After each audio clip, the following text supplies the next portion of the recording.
Miqtë Prizmus, I gjithë neni I debatuzëm I ligjit të barazisë gjinore është ky që po lexoj tani.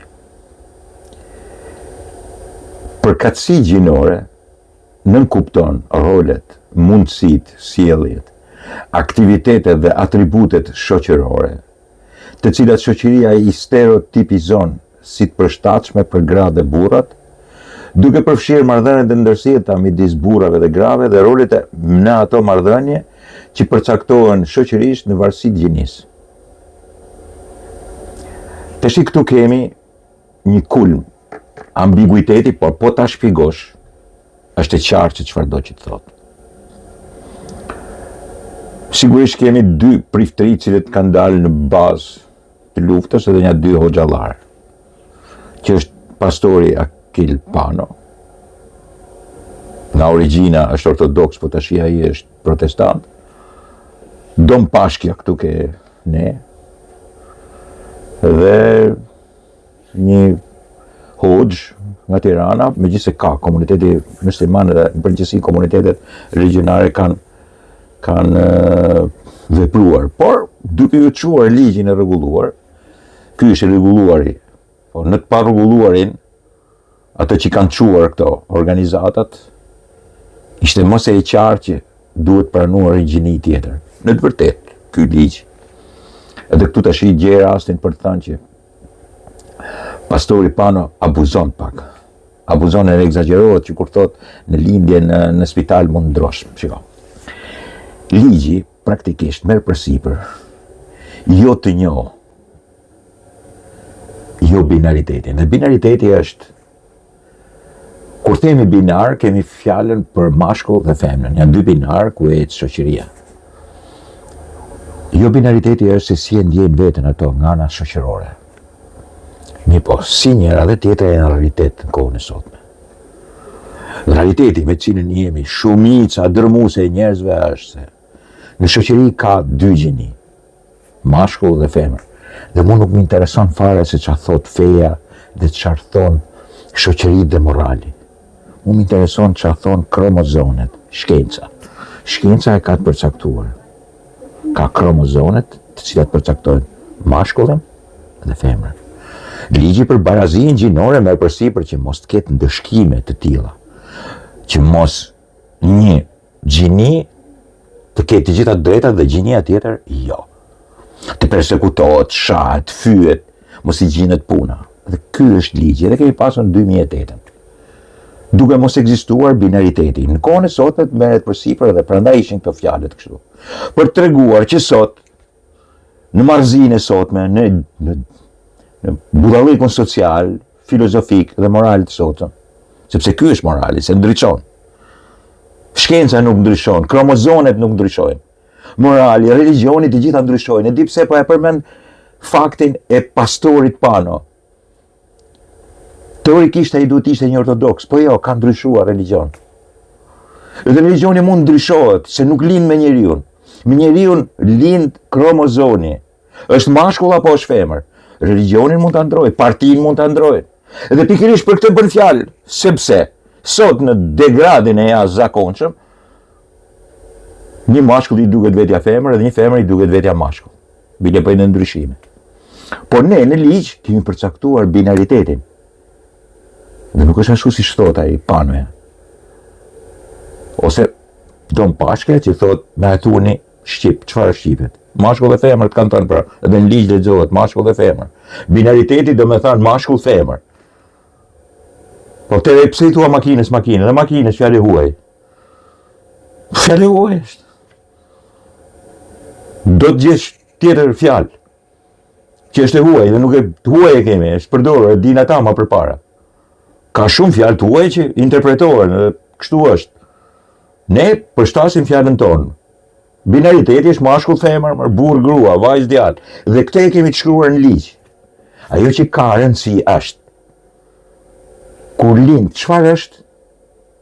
Feminuç, vajzuke e vogël, djalë. Çfarë ka?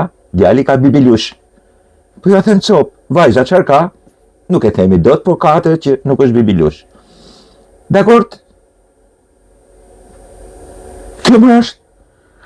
Në shoqëri pastaj lindin. Ka dhe për atyre që thonë nuk jam as mashkull as femër, nuk jam as grua as burra, po jam shkrepse. I duket vetja shkrepse, ma. Tashti, ligji është bërë që ati që i duket vetja kështu, ti mos i thush, ose ati që i duket një, është mashkull për i duket femër vetja, mos ti thush ik mërë. Ja, kjo, dhe më thënë, lere ta besoja si që duhet, po ama, kur ka lindur ai është një mashkull. Dhe për më tepër nuk ka një dokumente, nuk ka një kushtetut, një ligj që t'ja ndryshoj me letra atë që ka lindur. Nuk e ndryshon dot. Ky është ligji, këtë kanë rregulluar. Binaritetin. Ne njohim mashkull femër. Pastaj duhet respektojmë atë, nuk duhet ta persekutojmë se atij i duket vetja për një moment të shi grua ose dyshon se çfarë është, thotë jo nuk e kam përcaktuar ose nuk di se çfarë jam. Dhe kjo ndodhi në Evropë dhe kjo është në Evropë dhe në Amerikë. Presidenti Trump largoi nga pasaportat amerikane projektin X, se thoshin mashkull, femër dhe X. Nuk jam as mashkull as femër, trans. Rrinja 75 ose 80 mënyra tjera që thonë unë jam kështu, unë jam ashtu. Unë jam kështu, unë jam ashtu. Ne nuk e njohim, nuk e shkruajmë në për letra. Më kupton? Kushtetuta jo, nuk e lejon, rregulli jo, nuk e lejon të shkruajmë në letra. Kjo është barazia gjinore, nuk është ndryshimi i seksit. Nuk e ke shkruar as kërkun që mund ta ndryshosh seksin e të pranohesh. Në Gjermani ka shkuar në burg mashkull dhe ka thënë unë jam femër, pa bërë asnjë ndryshim, e donte që të shkonte të bënte burgun në burgun e femrave. Një super kriminal. Këtu që ne nuk lejohet, do ta çojnë atje ke burrat, sepse ai ka lindur burr, nuk mund ta ndryshoj dot. Dhe binariteti kështu është, mund të mos persekutohet për këtë punë. Ligji është bërë që mos ta persekutosh, ti thosh ik marr. Se po i thej ashtu, sigurisht do gjobitesh se do të shkosh në burg. Ky është qëllimi. Jo të ndryshohet, jo të lejohet. Pse e kanë bërë? E kanë bërë pikërisht për këtë, sepse njerëzit në të vërtetë në moral luajnë mend. Ajo që ka qenë dje e moralshme sot është e pa moralshme. Do kalojmë në kohë kthehet prapë si moral. Po ja shpjegoj edhe një herë. Religionin ti mund ta luash sa të duash, a dënën tënde ti nuk e luan. Sot të pëlqen krishterimi, je krishter. Sot të pëlqen musliman, jam musliman. Nesër jo do kthehem katolik, siç bëjnë në Kosovë. Ose siç kanë bërë edhe këtu, ose që kemi bërë më përpara. Kemi kthyer religion. Pra mund të kthehet. Edhe ti nuk ke të drejtë të thush atij tradhtar ose ku diuni çmen ose idiot, se ka drejtë ta ndryshojë.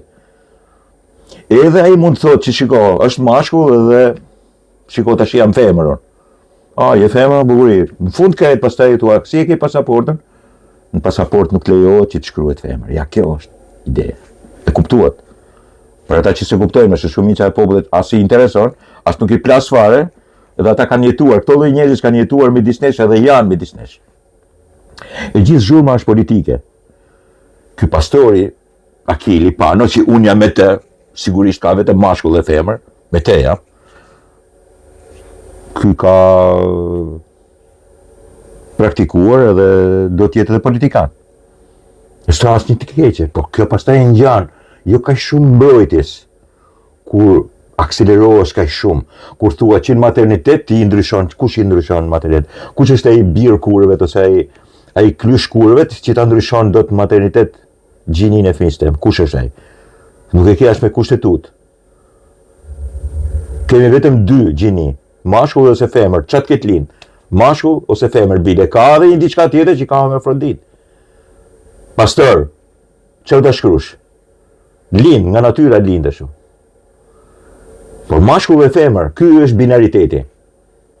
Dhe 18 vjeç, a ka drejtë të zgjedhë, po inshallah i duket vetja majmun, ai mund të thotë vetja majmun. Kështu thotë ai. Por për të lindur ka lindur mashkull ose femër. Dhe ne ndajmë, a je majmun apo je majmunesh? Edhe majmunët janë femra ose mashkull. Gjithë bota kështu është. Edhe kur është akopimi, tash mos ta bëjmë, mos ta egzagjerojmë. Sigurisht ke datën, ke edhe po gjithë bota kështu është. Kjo kështu funksionon, kështu është universi. E dim gjithë, nuk është se ka religioni këta, kanë edhe para religione. Edhe para se të ketë lindur, është para Mojsiut. Mos hyjmë tash në historitë e dhjatës vjetër. në historitë e Lotit ose Lutit në Islam, Lotit në Krishteri. I kështu është. E dim tash, ky është binariteti, mashkull femra. Sot ju duket atij që më duket vetë si milingon. Po mirë. Ligji është bërë që ti mos ta shash. Ti thua i çmendur, ashtu i duket vetja. Këtë gjini ka ai, kështu e përcakton gjinin. Edhe ka të drejtë ta ndrojë me mendjen e vet, por nuk i ndrohet në dokumenta. Në pasaport nuk ka një gjini të tretë, të katërt ose të pestë. Nuk ka një gjini alternative. 2 gjinie, ndodh pranosh mashkull ose femër, kaq, ka kryer kjo punë. E ky është dokumenti themelor. Kjo është ID-ja jote, kjo është pasaporta jote, kaq e burr. Mos u egzageroni tash, edhe këtë e kërkon Evropa. Ne kemi pas ligjin. Ne kemi pas, e ka bërë dhe Sali Berisha. Dhe Sali Berisha është edhe me ashtu ka ndruar dhe Sali Berisha nga Partia e Punës Shqipërisë ke Partia Demokratike. Se si që ti themi, ke bërë gabim. Sigurisht që ka bërë gabim, sepse ka marrë Partinë e Punës e ka kthyer ke Partia Demokratike. Po është drejta e tij, nuk mund ta shajë dot.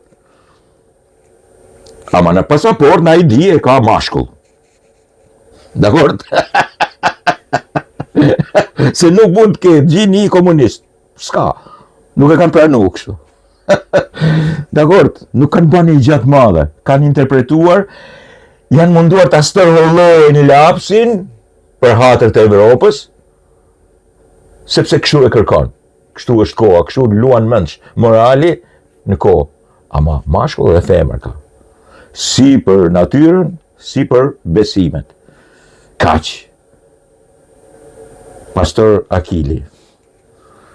Ne jemi të gjithë me ty, po mos u egzagero kaq shumë. 2 gjini ka shqiptari, mashkull dhe femër. Të gjithë të tjera nëse ne muhabete, që duhet që të përshtatemi me Evropën për të qenë me drejtat e mëdha të barazisë gjinore. Dakord?